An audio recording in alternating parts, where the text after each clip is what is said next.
Eu quero saudar aqui a todos os que nos acompanham e dizer que é uma oportunidade ímpar e agradecer de maneira especial no momento em que a Lei de Liberdade Econômica comemora o seu primeiro ano de vigência no Brasil, e no momento que estamos fazendo essa entrevista, o município onde eu sempre morei, que é Santo Augusto, teve o envio neste dia, portanto, da sua lei municipal para a Câmara de Vereadores. É uma casualidade, mas me deixa muito feliz. E eu vim aqui bater um papo com o professor doutor Armando Rovai. Ele que lá em São Paulo, eu conheci ele na associação comercial e depois daquilo muito nós conversamos, né, e foi um dos advogados, um dos técnicos que me deu suporte para a elaboração do meu relatório, que depois virou lei, hoje a Lei da Liberdade Econômica, e tive a alegria e a oportunidade de estar com ele no lançamento do primeiro livro, né, sobre a futura lei, porque à época nem lei ainda era, nós não tínhamos sequer aprovada, era a MP 881 ainda, que foi o meu querido amigo, professor e doutor Armando Rovai. Então, doutor Armando, eu faço essa introdução como uma forma de agradecê-lo, porque se a gente consegue fazer alguma coisa em termos de legislação, é porque temos que ter um suporte técnico, como eu tive, de pessoas como você, né? E além de tudo que fizeste já, e eu comentei do outro livro, sei que já estás preparando um terceiro livro sobre o tema, mas este segundo livro é justamente sobre o agronegócio, que é o setor que eu tenho maior comprometimento, maior engajamento, maior trabalho, e, portanto, esse tema da liberdade econômica ele ainda não foi explorado por completo no tema do setor produtivo, do setor primário. Né? Quem diria, professor Armando, que a lei que nós fizemos num cenário de normalidade, para o cenário do novo normal, que a gente tem chamado agora pós-pandemia, tenha, no meu ponto de vista, uma importância ainda maior. E o setor produtivo do agro, que não parou, que tem aí um mercado muito aberto, né, para ter expansão, nós vamos buscar ter renda, né, para o homem do campo. E esta semana, um jornal da capital, aqui de Porto Alegre, relatou que de março a agosto, né, o Rio Grande do Sul ele abriu 54.400 novos negócios, pequenas e microempresas, justamente o segmento do baixo risco. Então, a gente percebe que, na própria pandemia, né, que deveria estimular a informalidade, a diminuição da presença do Estado, ela gera a formalidade. E nós temos que pensar nesse novo normal para que o Estado não abocanhe de novo o controle sobre o empreendedorismo. Né? E o agronegócio, quanto menos o Estado atrapalhar, mais condições nós temos de avançar. Portanto, eu quero te cumprimentar pela ênfase, pelo foco no agronegócio e poder, aqui dando as boas-vindas ao amigo, pedir que você relate e nós vamos conversando sobre esta obra importantíssima e de grande relevância para a economia brasileira. Deputado, muito obrigado pela oportunidade, muito obrigado, na realidade, por ter introduzido a Lei de Liberdade Econômica dentro desse cenário, e ela é oportunizada, inclusive, e nós não prevíamos que ocorresse a pandemia, a Covid-19, mas ela é a grande esperança que a gente consiga sair desse cenário com alguma forma de produtividade. Porque ela fez um ano, a Lei de Liberdade Econômica, trazendo, no momento que nós estamos vivendo globalmente, mas e também num espectro binário que nós vivemos, ideologicamente, com essa ultrapassada discussão, direita-esquerda, e a gente tem a Lei de Liberdade Econômica, que ela foge dessa visão binária. Ela é focada naquilo que é mais importante, que é no trabalho. Ela é focada no elemento da atividade produtiva, na livre iniciativa e livre concorrência. Então, nós descartamos qualquer visão ideológica, ultrapassada e de briga. Eu acho que o grande elemento, deputado, que Vossa Excelência, meu amigo, deputado Jerônimo, conseguiu catalisar, trazer todos que ideologicamente poderiam pensar diferentemente, esquerda, direita, centro, qualquer um, para o mesmo caminho. Chamar todo mundo, olha, pessoal, todos, venham aqui, vamos trabalhar junto para trabalhar. trabalhar, vamos desenvolver algo de uma maneira que possa desenvolver o Brasil e tirar da miséria quem precisa, desenvolver aquele buraco social que o Brasil historicamente possui, e vamos resgatar isso para uma melhoria de qualidade social. E como? Como fazer isso? Através da empresa. A empresa que vai gerar trabalho, a empresa que vai gerar mais desenvolvimento e, consequentemente, vai poder, com os seus tributos que ela vai acabar gerando, construir escolas, construir hospitais, construir atividades outras, saneamento básico, enfim, a gente vai ter um Brasil melhor. E como? Com a livre iniciativa, com a livre concorrência. Ora, se a gente consegue isso na atividade produtiva, que num primeiro momento a gente pensa fábricas, serviços, por que não naquilo que nós temos de mais robusto e rígido no nosso país, que desde o nosso descobrimento funciona de uma forma maravilhosa, que é aquilo que nós nos dispusemos a escrever, que foi o agronegócio.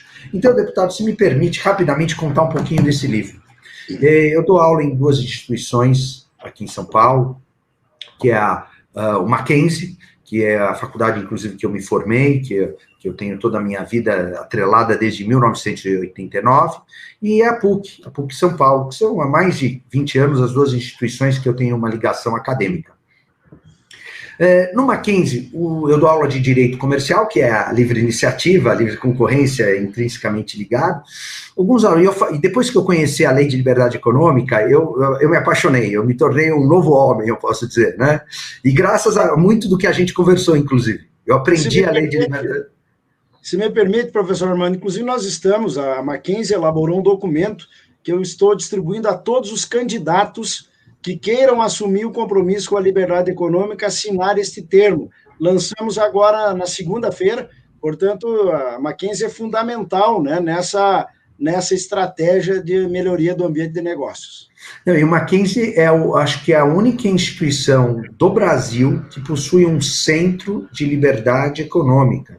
Mas eu preciso revelar que quem me introduziu na liberdade econômica foi o senhor, na associação comercial, porque eu não conhecia, ainda a medida provisória ainda era algo novo, eu tinha participado de um ou outro seminário, mas eu não conhecia, ainda aquilo tudo me soava muito novo, mas eu assisti a sua palestra dentro da associação comercial e eu falei, aqui que é tudo que eu queria ouvir da função social da empresa. E aí eu comecei a estudar o assunto, comecei a frequentar o Centro de Liberdade Econômica do Mackenzie e realmente mudou minha visão a respeito do direito, da atividade produtiva. Eu me influenhei no assunto e hoje eu sou, um amigo meu costuma dizer que eu sou o embaixador da liberdade econômica, porque onde eu falo... E ainda mais uma interrupção aqui, professor Armando, falaste, né, no início da questão que não é ideológica, e realmente não é, porque no início do trabalho, os vereadores ligados à esquerda votavam contra a lei nos municípios que estavam propondo isso. E eu fiz um trabalho no Rio Grande do Sul, por óbvio que não pude andar nos municípios do Brasil afora, andei nos estados afora.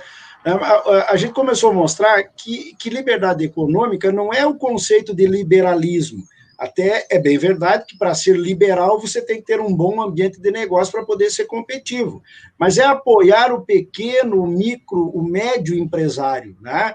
E veja que depois, a cada 2 anos que é medido pelo Centro Mackenzie, o Rio Grande do Sul decaiu. Como é triste para mim, né, o relator da lei, ver que o Estado ocupa entre os, deixa eu ver aqui, 6 estados da federação, o pior ambiente de negócios do Brasil.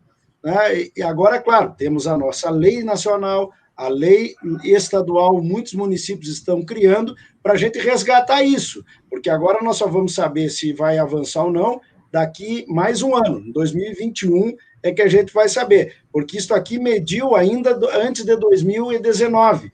Mas veja a importância disso, né, professor Armando? Então, fazer com que o legislador entenda que não é um conceito ideológico, e sim a melhorar a condição de reação econômica é fundamental. Né? Então, sabe, deputado, sem entrar justamente na questão ideológica, que eu procuro, inclusive em sala de aula, nunca mencionar, mas vira e mexe me perguntam, né, e falam, professor, essa é uma conversa capitalista? E eu falo, por óbvio, eu dou aula de direito comercial, por óbvio que é uma matéria capitalista. Mas eu digo algo pessoal e familiar. Meu pai foi comerciante a vida toda, deputado. Meu pai era formado em direito pela USP, mas nunca entrou num fórum. Eu faço questão de ressaltar isso. Ele formou em direito, mas sempre foi comerciante. E como tal, era, portanto, um capitalista. Mas meu pai nos ensinou em casa a verdadeira preocupação quanto à desigualdade e à miséria que existe no país. Então eu cresci com essa preocupação. Mas essa preocupação não é resolvida com o aparelhamento do Estado, nem tampouco com o assistencialismo, ou tampouco com qualquer outra medida, senão com a criação de empregos através das empresas.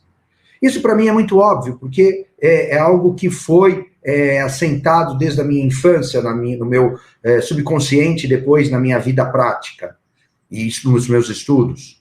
E, portanto, não tem nada de ideológico, até porque eu acredito na pluralidade de ideias. Eu aprendo muito com quem pensa da forma ideológica socialista e aprendo também muito com quem pensa na forma ideológica da direita. Eu não tenho problema nenhum. Eu só acho que a Lei de Liberdade Econômica, ela descarta tudo isso.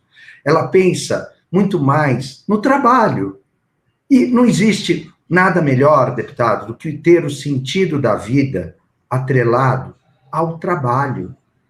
É isso, o sentido da vida. E tem um psiquiatra, um psicanalista alemão, chamado Viktor Frankl, que ele coloca que 90% da população do mundo tem que ter um sentido da vida.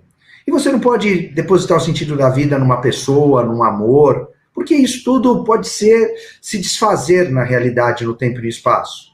Mas se você tem o seu sentido da vida depositado no labor, e fazê-lo com prazer, com satisfação, a tua vida tem sentido. E se a gente consegue fazer o teu sentido da vida, que pode beneficiar a todos, como dispõe o artigo 49A, parágrafo único, introduzido pela Lei de Liberdade Econômica no Código Civil, isso é uma maravilha, deputado, isso motiva a vida de todos. Isso não tem nada de ideológico, mas isso é transformador para o Brasil, deputado. E isso é graças a pessoas que estão no Congresso Nacional, como o senhor, que podem fazer o Brasil diferente. Isso não tem nada de ideológico, isso tem de patriotismo. E, deputado, o senhor é eleito pelo seu estado, eu não voto no senhor, mas, então eu não estou puxando o saco do senhor, eu estou falando a minha visão como professor de direito, para benefício do Brasil. Aqui é a minha opinião. Então, não tem nada de ideológico, tem sobre liberdade econômica. E sobre o nosso livro, foi pensado a livre iniciativa, foi pensar a livre concorrência dentro desse monumental elemento da capacidade produtiva do agronegócio no Brasil. E aí, deputado, começou dentro da Escola de Direito Tom Mackenzie, que é uma faculdade de direito que existe há 70 anos, que os alunos me abordaram, lá, os alunos que acho que simpatizavam mais com a minha aula, e falaram, professor, tem vários grupos de estudos aqui na faculdade, por que o senhor não monta um grupo de estudo do agronegócio? Eu assustei, falei, poxa, eu sou um sujeito urbano, eu gosto de ir ao cinema, eu gosto, agora não posso ir por conta da Covid, né? Eu gosto meu pai trabalhava no centro da cidade, eu gosto de poluição, eu não tenho nenhum apelo ao campo. É a minha vida, eu até acho bonito, né? Mas não é a minha vida. Eles falaram, não, professor, o senhor tem essa pluralidade de pensamentos. Eu falei, tá bom, eu topo, mas vocês próprios têm que me ajudar. E eu lembrei que eu tenho um grande amigo de faculdade, que é um pecuarista, com a cabeça muito arejada do sentido do meio ambiente, que eu sou uma pessoa que me preocupo muito com o meio ambiente. Desde pequeno eu sempre tive essa preocupação, eu gosto muito de animais, e gosto muito do verde também, apesar de não ter uma relação com o campo. Bem, e aí nós montamos todo sábado para não atrapalhar a grade, nós nos encontrávamos um grupo pequeno de 10 alunos inicialmente. Eu trouxe esse colega de turma, que era presidente da Comissão do Agronegócio da OAB São Paulo, e nós começamos a nos encontrar. E ele dava uma palestra, chamava alguém para dar uma palestra, e de 15 alunos passaram a ser 20, de 20, 25. Eu comecei a aprender o assunto, comecei a ler. Deputado, um ano depois, nós tínhamos 60 alunos. E aí, no final do ano, eles queriam, muitos deles, ter as horas atividades que contava pontos para se formar, tal. Eu atribuí, levei para a coordenação, mas uns 10 alunos falaram, professor, queremos continuar. E mais, professor, a gente quer fazer um trabalho de tudo que a gente aprendeu. Falei, pô, esse negócio está pegando. E aí, deputado, esses 10 alunos, nós abrimos um novo edital, vieram mais 50, e aí eu falei, esse negócio está ficando sério. Eu chamei alguns escritórios de advocacia, alguns professores, chamei o nosso amigo Thomas Lau, que é o presidente da IBRA-China, que é hoje o maior instituto sociocultural Brasil-China, para que promovesse junto à editora de Plácido. Que eu conheci ele no lançamento do livro. No lançamento do livro, que hoje é uma liderança Brasil-China, porque a China hoje, de fato, tem uma importância, inclusive na compra de produtos, frutos do agronegócio, né? E juntamente com a Europa, com os Estados Unidos, porque nós temos que ter uma pluralidade de conceitos. Nós não podemos descartar, em todos os sentidos, né, deputado? Nós somos pessoas modernas, a gente não pode ter preconceitos. Aliás, professor Armando, essa semana me perguntavam aqui, alguém da imprensa, não lembro que veículo era, o que eu pensava sobre esta questão do meio ambiente com as queimadas e o agronegócio, né? Quais são as perdas que o agronegócio terá. Olha, as perdas é só se nós não formos minimamente inteligentes para entender que se o mundo quer preservação ambiental e isto agrega valor aos nossos produtos, é só nós começarmos a transformar isso em valor agregado, porque, na verdade, né, quando a gente vê os americanos, os franceses, os europeus batendo no Brasil, eles que também têm incêndios lá, é porque o debate interno aqui é tão mal feito que nós mesmos acabamos vendendo uma imagem pejorativa, uma imagem negativa para fora, alimentando aquilo que eles acabam achando de nós mesmos aqui. Então, o senhor falou dessa questão ambiental, eu acho que chegou, é uma pena, né? O Brasil aqui, a gente ideologiza tudo, até para perder dinheiro e perder riqueza e geração de riqueza para o nosso país, né? Esse é um ponto de vista que ninguém mais interessado do que o próprio produtor em preservar o meio ambiente, porque isso depende do nosso negócio, que é exatamente o agronegócio. As colocações são muito binárias, né, deputado? Nunca, mesmo a imprensa, ela trata de uma forma maniqueísta, certo ou errado. Eu, como um cidadão comum, fico vendido pelas notícias. E como um cidadão comum, num primeiro momento, tenho a percepção de que há um prejuízo evidente causado por atividades gananciosas. É essa a visão que a imprensa me passa. Mas eu de fato, fico vendido por conta da imprensa do que é produzido. Não conheço, eu não estou à frente do que ocorre. Eu tenho parentes, a minha família toda não é descendente, eu sou descendente de europeus, de italianos, e minha família mora lá. As notícias que são pessoas comuns também, as notícias que são alardeadas às pessoas comuns também são essas.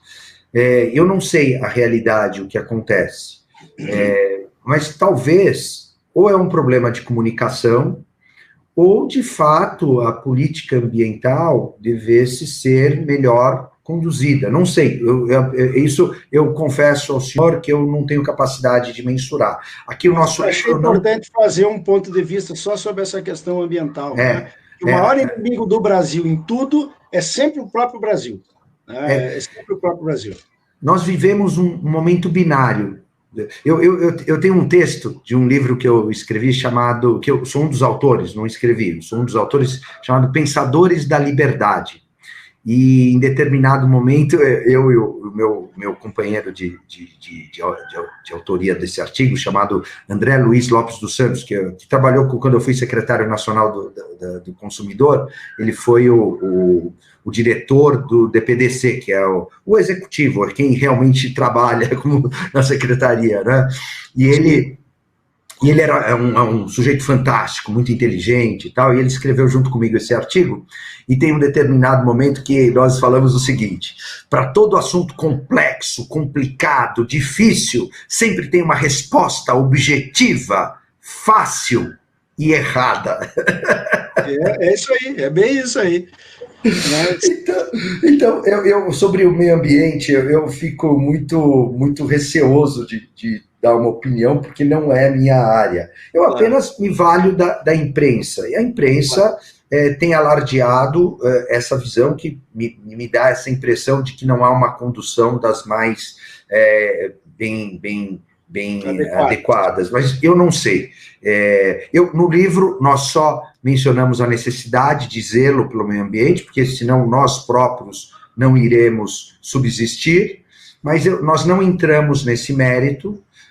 Nós enaltecemos o agronegócio pela sua própria condução e fazemos aqui determinados... E esse livro tem uma vantagem, viu, deputado? Não é só por operadores do direito.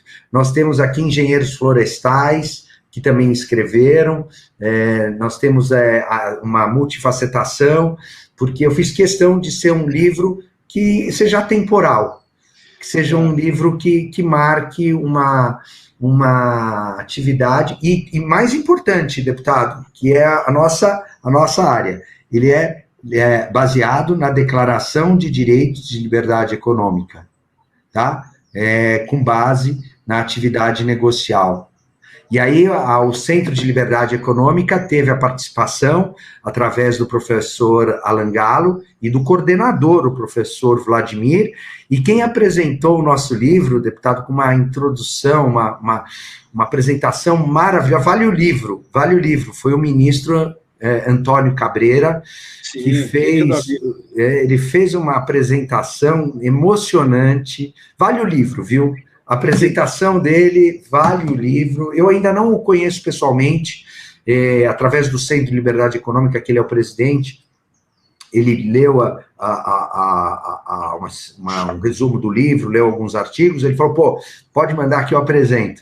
E eu quero encontrá-lo, e quando não tiver mais a Covid, eu quero abraçá-lo, porque ele até me emociona, porque ele fez uma apresentação das mais maravilhosas. O ministro Antônio Cabreira, que foi o ministro mais jovem da história do Brasil, realmente eu me tornei fã de carteirinha dele.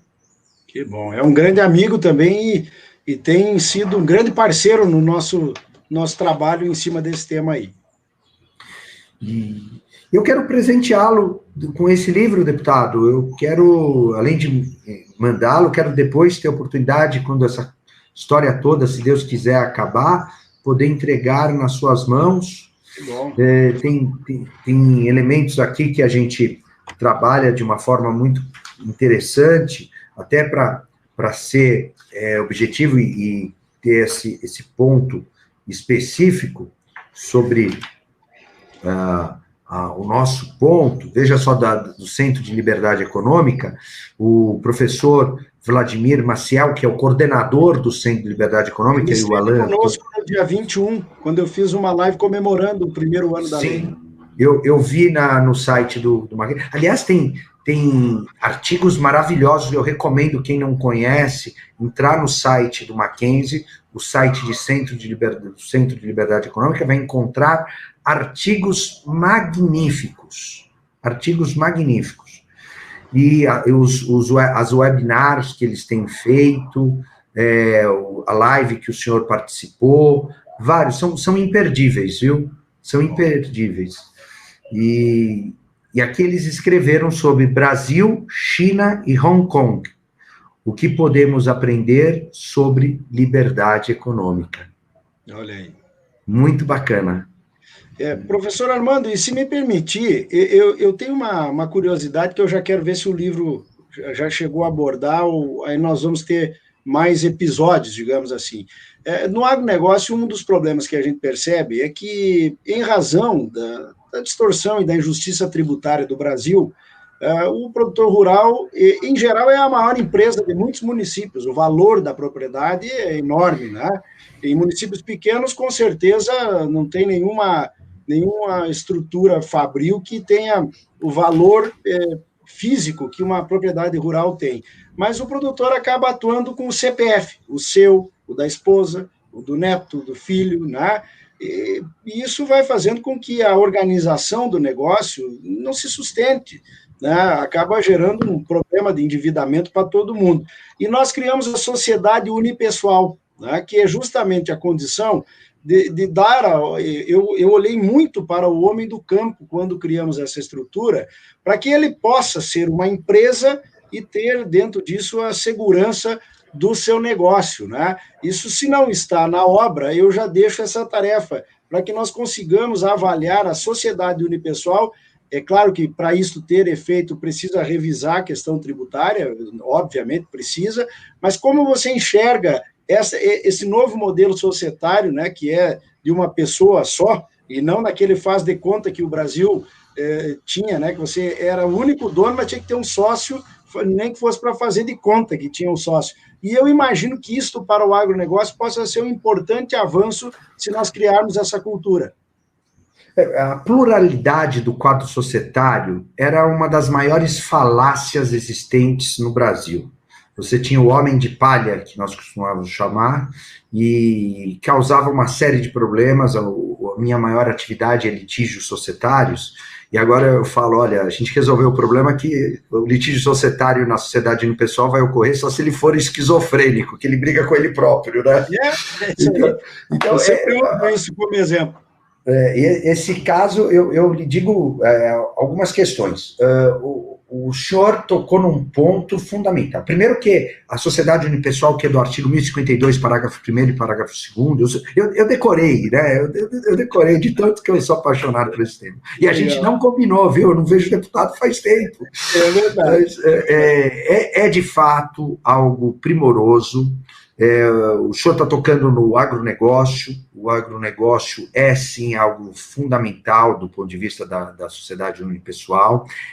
A gente tentou, no passado, com a Eireli, mas fizeram uma bobagem gigantesca na Eireli, que colocaram o capital social de 100 salários mínimos, depois criaram uma série de limitações. Eu não vou criticar o governo que fez isso, mas, enfim, fizeram errado, não pensaram direito, tiveram uns limites ali que não rolou, falando português, claro. Então, a sociedade unipessoal, o Brasil ficou retardado, a reboque do mundo, o mundo civilizado já usava isso há 40 anos, o Brasil finalmente se abriu para o mundo com a sociedade unipessoal, para a sociedade limitada, né, no artigo 1052, parágrafo 1º e 2º, tardiamente, mas aconteceu. E a utilização para o produtor rural, logicamente que vai ser um benefício maravilhoso, mas não se restringe só ao benefício do produtor rural. Para a sociedade estrangeira, segunda-feira eu vou passar para o senhor o link da palestra que eu dei na Fiesp-Ciesp, na Câmara Arbitral, e quem debateu comigo foi um professor de uma universidade londrina, e ele falava, no Brasil, todo mundo tem medo de investir no Brasil. A percepção europeia para investir no Brasil começa a mudar a partir da Lei de Liberdade Econômica. E a gente precisa, deputado, nós precisamos falar para eles, olha, tem uma lei nova, o Brasil começa a mudar, pode investir aqui porque começa a ter segurança jurídica, previsibilidade. Eu quero depois contar uma historinha que eu ensino meu filho desde pequeno, mas espera um pouquinho. Então, respondendo sua pergunta, é válido sim. E mais ainda, o Código Civil, no artigo 974, tentou trazer uma equiparação do empresário rural ao empresário comum. Mas deixou as amarras, o código é ininteligível, não dá para entender direito. Mas fazendo puxando esses fios, é bacana, mas sabe o que eu aconselho o senhor, deputado, e eu me coloco ao seu dispor? Vamos escrever um artigo, estampar num jornal essa possibilidade, porque não estão escancarando essa ideia, porque cabe perfeitamente. O que estão escancarando, que é muito bacana, e aqui é o artigo número 1, artigo número 1 não, é o artigo número 3, o primeiro é o meu, que fala sobre a relevância empresarial da Declaração dos Direitos de Liberdade Econômica, a Lei 13.874, no cenário do agronegócio, né? Mas o artigo número 3 é a recuperação judicial e o agronegócio, uma análise acerca da possibilidade da aplicação desse instituto ao produtor rural, porque era proibido. Toda empresa podia pedir recuperação judicial e o produtor rural, que é o esteio do Brasil, é o subsídio da atividade produtiva do Brasil, vide agora o que a gente está passando, e o Brasil só não está afundando por conta do agronegócio, não podia pedir recuperação judicial. E o grande... E esse tema que agora, há 15 dias, votamos um projeto tratando da revisão da recuperação judicial, mas com esse ponto agora em lei, e que foi um projeto de lei de minha autoria, que provocou o debate, e aí num projeto que tratava do tema como um todo, foi negociado para colocar lá dentro com segurança ao próprio produtor, porque hoje o produtor ele precisa muito do crédito privado, que é o extrabancário, digamos assim, e nós não poderíamos deixar o financiador com medo de financiar. Então, é isso que se evoluiu, e graças ao debate que nós propusemos, hoje nós estamos encaminhando para regulamentar justamente isso que você está falando aí. E é fantástico, e essa puxada de fios que o senhor está fazendo da sociedade unipessoal para o agronegócio é um avanço maravilhoso. De fato, eu confesso que a unipessoalidade para o campo não tem sido mencionado no mundo acadêmico. Precisa sê-lo. E aí eu proponho e me disponho a escrever com o senhor e vamos buscar, porque a mídia tem que ser utilizada para trazer boas ideias. Aqui é verdade, né, deputado? Eu adoro a mídia, eu leio o jornal, amo o jornal, mas a gente vê muita notícia ruim também, né, deputado?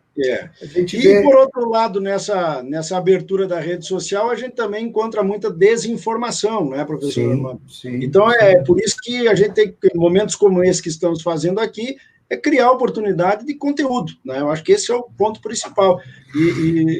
Quem sou eu para fazer um artigo para o senhor? Mas imagina, deputado, eu que ficaria honrado. Eu ajudo a dar a minha opinião. Eu ficaria honrado de poder publicar com o senhor. O senhor sabe, deputado, quando eu falo da liberdade econômica, eu me emociono. Eu sou um sujeito emotivo, eu choro por qualquer coisa. Eu tenho uma técnica já quando eu começo a ficar emocionado. Eu boto os óculos, que aí as pessoas não percebem que eu estou emocionado. Isso é bonito. Aí sabe o que acontece, deputado? Eu falo muito da liberdade no sentido pleno, porque não tem coisa na vida melhor, né? A gente pode perder até a vida, mas a liberdade a gente não pode perder, né? Então, a democracia é um valor extremo por conta disso, porque ela é liberdade pura.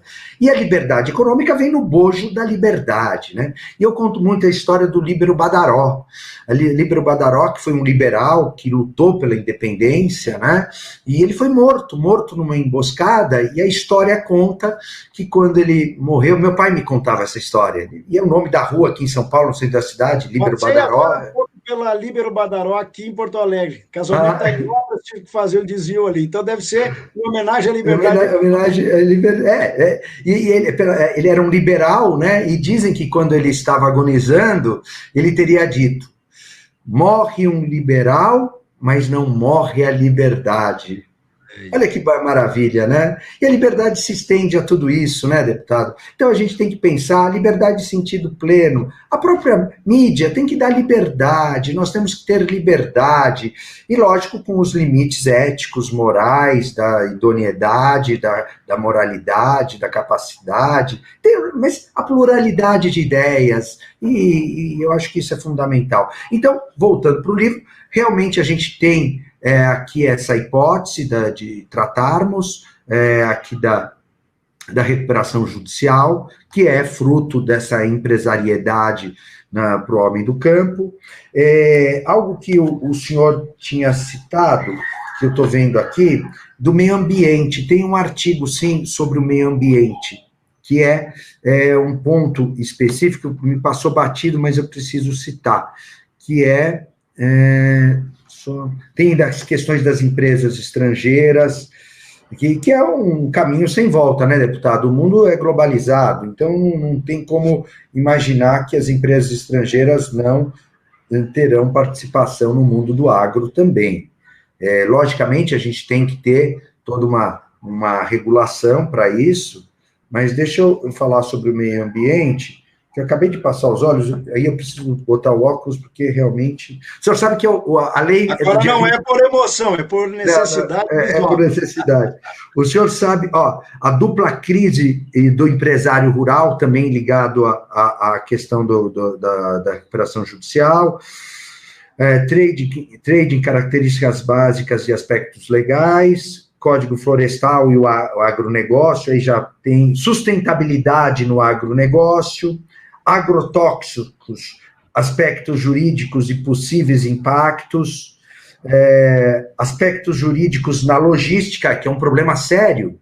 O Brasil precisa da infraestrutura, porque se nós tivéssemos... E, aliás, que me parece que é uma dos elementos que vai bem no Brasil é o encaminhamento da infraestrutura, né? Com todas as críticas. Um grande trabalho aí. É o que eu tenho ouvido. Isso eu tenho ouvido das melhores fontes. Porque o que é verdade tem que ser dito, né, deputado? A gente não pode escamotear a verdade. Da mesma forma que eu falei que eu ouço que o meio ambiente não é tratado da melhor maneira, que é o que eu ouço, né? E eu não tenho informação suficiente. Acerca da infraestrutura, eu tenho as melhores análises possíveis. O Estatuto da Terra, que isso a gente precisa sempre ter uma observação bastante atenta, que é um problema sério. Gerou né? muita polêmica, viu, professor Armando, durante a minha relatoria, porque um grupo de advogados resolveu querer enfrentar, atualizar, né? Porque a lei, o Estatuto da Terra é muito antigo, né? E o agronegócio mudou. A exceção daquela questão dos 4 módulos, ou seja, da agricultura familiar, há uma corrente jurídica que entende que nós devemos evoluir na questão dos contratos, e uma outra que entendeu que não. Inclusive, apresentei um projeto de lei nesse sentido, que é quando nós voltarmos à atividade normal legislativa, vai ser debatida esta atualização do Estatuto da Terra.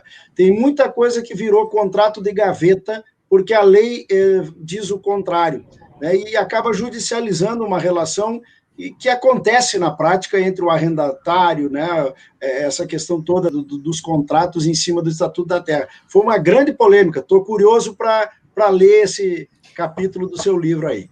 E existe, deputado, uma questão muito complicada que envolve a questão da titularidade dos imóveis, porque são questões, às vezes, que envolvem séculos de titularidade de imóveis, né? E, às vezes, os próprios cartórios, as próprias as municipalidades não sabem como agir. E o STJ, o STF não são uniformes nas decisões. Isso gera uma insegurança jurídica muito grande. A falta de previsibilidade, nós precisamos ter o judiciário agindo com maior grau de previsibilidade também. Não é uma crítica aos juízes, eu admiro todos os juízes, é quanto ao sistema. Nós temos um problema sério no sistema judicial. Mas o grande problema que eu considero é mais culpa do legislativo mesmo, porque nós temos uma Constituição de 88, né, com 32 anos, que imagino que 80%, ou quem sabe mais, dos seus artigos ainda não foram regulamentados.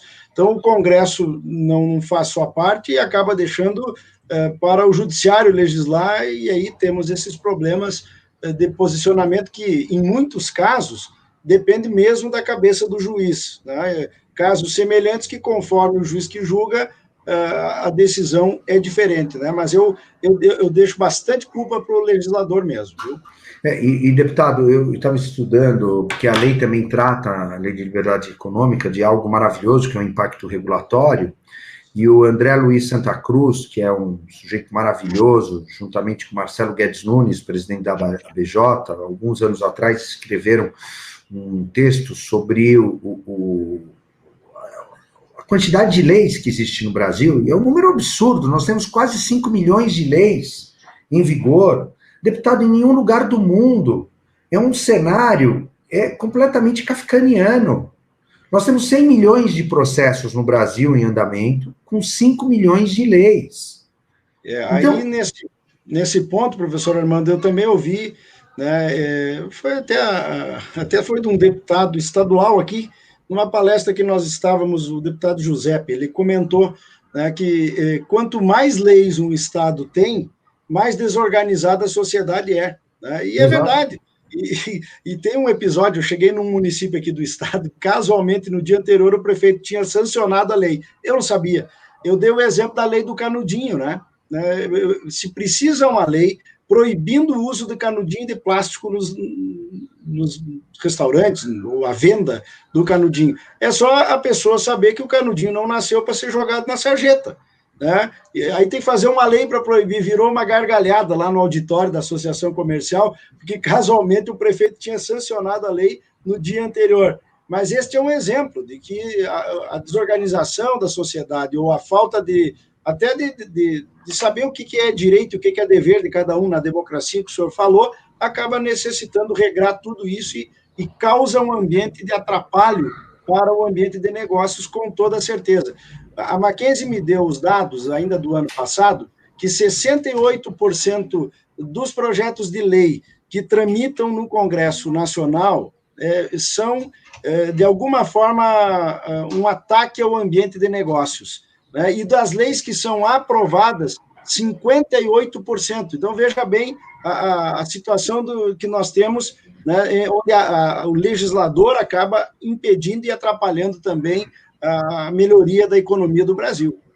Não, e deputado, agora com a Covid, todos nós nos assustamos muito, ainda estamos assustados com toda a repercussão, todos os problemas, com tantas mortes, com tudo globalmente, não só no Brasil, no mundo todo.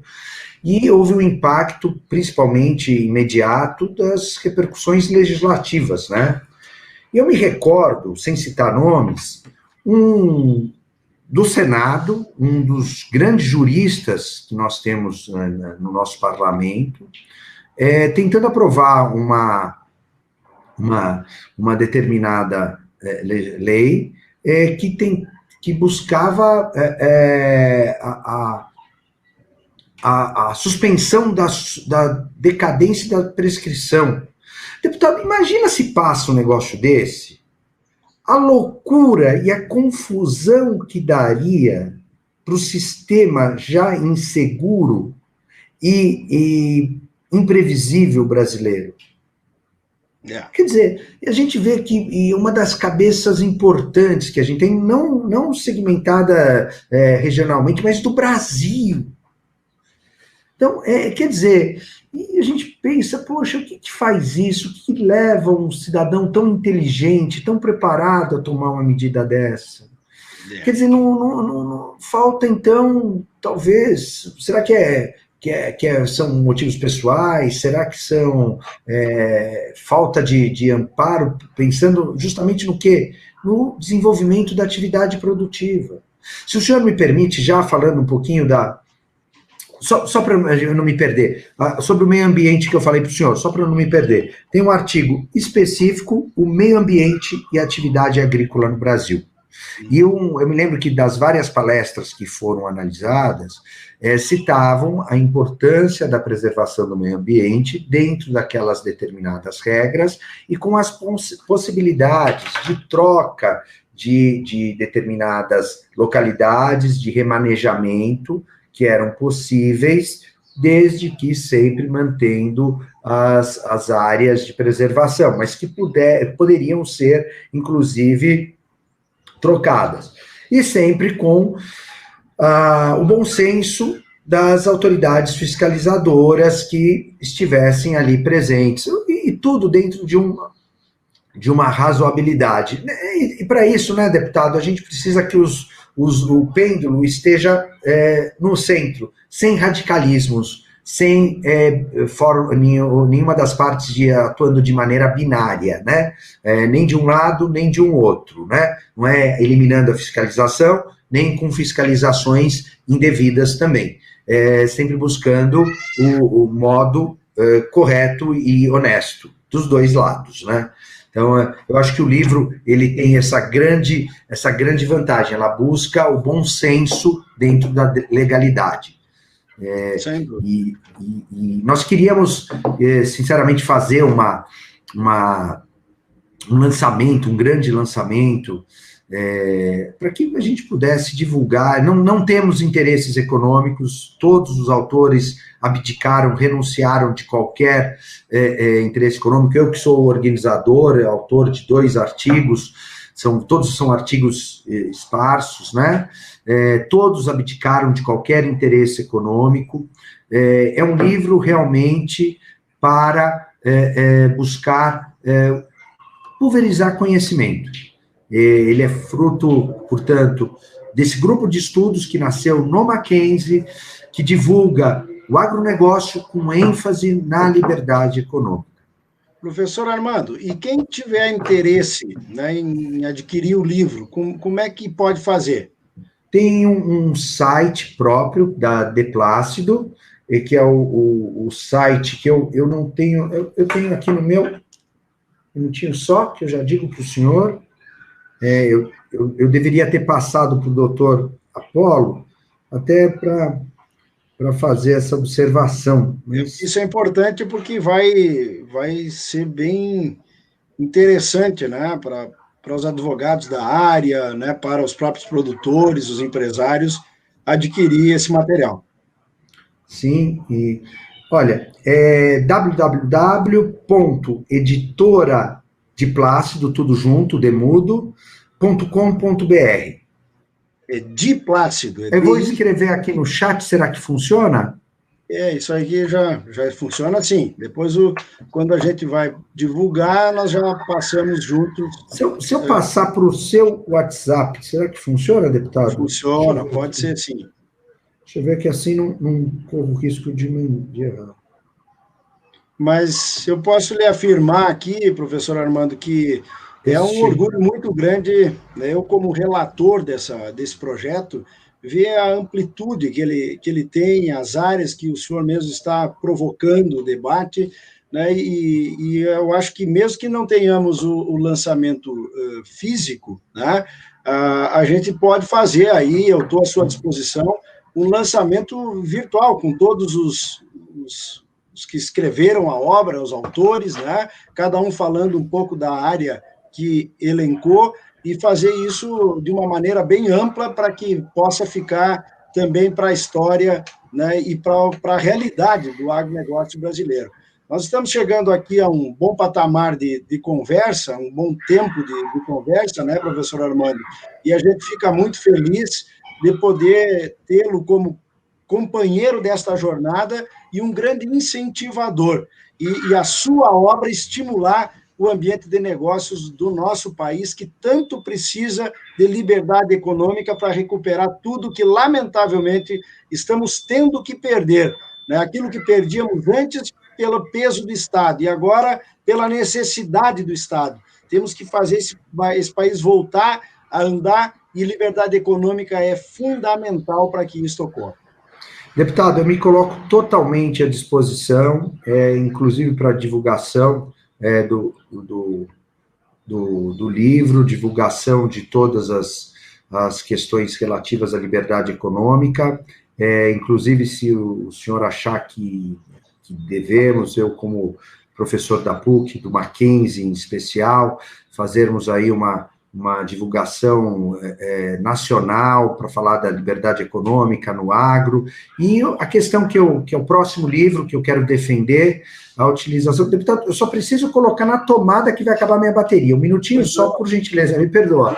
Isso já me aconteceu em outras oportunidades também, e esse é o nosso novo modo de vida, né? A vida em casa, né? Há pouco aqui passava a minha esposa também atrás, depois ela se agachou aqui para passar. É a rotina, né? A rotina, eu escuto que tem aqui alguns passarinhos cantando na sala de alguém que está na nossa live aqui também, mas o importante é que todos do seu jeito estão podendo tocar, né, professor Armando? Lógico, absolutamente que sim, absolutamente que sim. Mas, deputado... O novo livro que o senhor está preparando agora para lançar.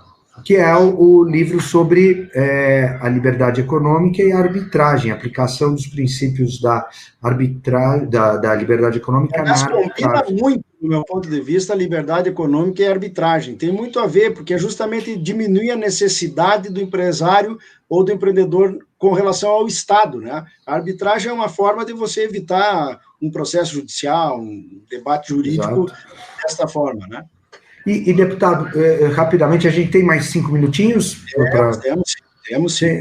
Eu, nesse debate na Fiesp, na segunda-feira, 2 assuntos foram trazidos para debate. Com quem eu me debati foi um professor brasileiro, mas que vive em Londres já há alguns anos, ele é doutor pela University of London, e ele falava da falta de amparo que nós brasileiros temos na Europa, em especial na Inglaterra, pela falta de segurança jurídica, a falta de previsibilidade, e eu disse que a grande vantagem da Lei de Liberdade Econômica é aquela nos contratos empresariais, que se estendem, ao meu ver, inclusive para os contratos societários, que é a introdução no artigo 113, parágrafo 1º, e em especial no parágrafo 2º, e nos artigos do Código Civil, e nos artigos 421 e 421-A, também do Código Civil, que foram todos introduzidos pela Lei de Liberdade Econômica, que é a possibilidade das partes pactuarem entre si determinados acordos que o Estado não vai intervir, tornando possível, inclusive, que elas pactuem aquilo que não estava depreendido na lei, e até diversamente da lei, desde que não afronte norma de ordem pública, e mais ainda, que não tenha a excepcionalidade da revisão de uma maneira banalizada, como foi nos últimos 50 anos no Brasil, a pretexto de atingir uma busca pela adequação social, e isso, no final do dia, acabava deteriorando a atividade produtiva, né? E toda aquela explicação que a gente sempre dá. E aí, deputado, enfim, o professor londrino me disse o seguinte, que ele aprendeu em casa que as coisas deveriam ser tratadas no fio do bigode. E acho que todos nós, né, deputado, acabamos tendo essa formação, que é uma expressão antiga, que vale o fio do bigode. Meu pai também usava. E eu contei uma história que eu faço com meu filho, deputado. Meu filho chama-se Thomas. Meu filho tem 9 anos de idade. E desde pequenininho, filho único, então ele tende a ser mimado, e eu faço de tudo para que ele não seja. Então ele me pede as coisas e eu tento negociar com ele. Não, Thomas, você quer alguma coisa, você vai ter que lutar para ter. Pelo menos é a forma que eu tento ensiná-lo. E ele gosta muito daqueles brinquedinhos, Legos, né? Hoje ele está crescendo, gosta menos. Então quando ele me pede um Lego, eu falo, olha, faça por merecer.